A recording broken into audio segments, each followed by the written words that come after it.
Praise the lord. Welcome to my channel.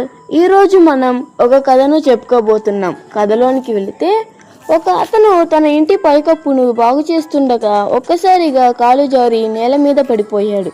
ఆ దెబ్బ ఎంత తీవ్రంగా తగిలిందంటే అతను అక్కడే స్పృహ కోల్పోయి పడి ఉన్నాడు. పెరట్లో పనిచేస్తున్న అతని కొడుకు పెద్ద శబ్దం విని భయంతో పరిగెత్తుకొచ్చాడు. అతను తన తండ్రిని నేల మీద కదలకుండా పడి ఉండటం చూశాడు. భయంతో అతని సహాయం కోసం కేకలు వేశాడు. కొంతమంది పరిగెత్తుకుంటూ వచ్చి అతని తండ్రిని చేతుల్లోకి ఎత్తుకొని కారులో కూర్చోబెట్టి వేగంగా హాస్పిటల్కు వెళ్ళారు. అక్కడ వైద్యులు అత్యంత బాధాకరమైన వార్తను అందించారు. అతని తండ్రికి వెంటనే వెన్నెముక్క ఆపరేషన్ చేయాలన్నారు. ఆపరేషన్ చేయకపోతే అతనికి పక్షవాతం వస్తుందని చెప్పారు. కానీ ఆ ఆపరేషన్కు ఆరోగ్య వ్యవస్థ పరిధిలోకి రాలేదు. ఆ శస్త్రచికిత్స చేయగల సామర్థ్యం ఉన్న నిపుణురాలు ఒక్కరే ఉన్నారు. ఆమె డాక్టర్ ఏంజెలా బ్రాగా. అయితే ఆమె పారితోషికం ₹1,00,000. ఇది ఒక నిరుపేద రైతు కుటుంబానికి అంత డబ్బు అసాధ్యం. మనం ఏం చేయాలి అని అతని తల్లి నిరాశగా అడిగింది. ఆమె వైపు చూస్తూ అతను దృఢంగా నిశ్చయంతో ఇలా జవాబిచ్చాడు: అతన్ని కాపాడగలిగేది అద్భుతం మాత్రమే అయితే నేను దేవుణ్ణి ఒక అద్భుతం కోసం జరగాలని అడుగుతాను. మరియు అతను సరిగ్గా అదే చేశాడు. తన తల్లి నెమ్మదిగా ఆశ కోల్పోతున్నప్పటికీ అతను ప్రతిరోజు ప్రార్థించాడు. దేవుడు అసాధ్యాన్ని సాధ్యం చేయగలడు అని దృఢంగా నమ్ముతున్నాడు. ఒక తుఫాను రాత్రి ఎవరు వారి తలుపు తట్టారు. అక్కడ ఒళ్ళంతా బురద పూసుకున్న ఒక స్త్రీ నిలబడి ఉంది.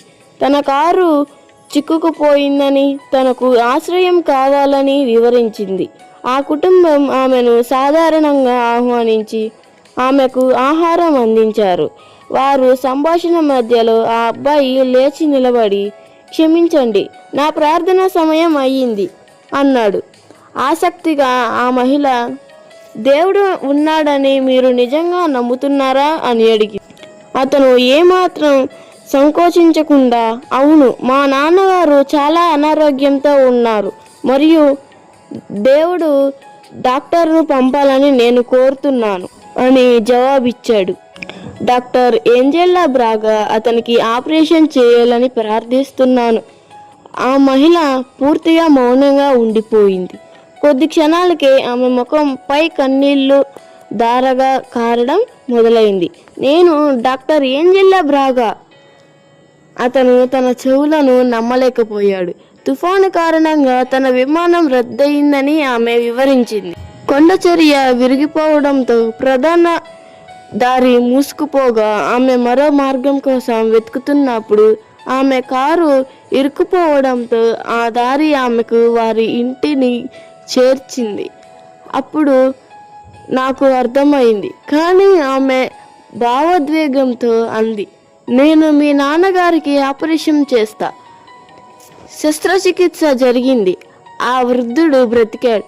కొన్నిసార్లు మనం ఆకాశం నుండి ఒక దేవదూత దిగి వస్తుందని ఎదురు చూస్తుంటాము. కానీ దేవుడు తన జ్ఞానంతో సరైన వ్యక్తులను నేరుగా మన మార్గంలో ఉంచుతాడు. విశ్వాసం యొక్క శక్తిని ఎప్పుడూ తక్కువ అంచనా వేయవద్దు. ఆమేన్.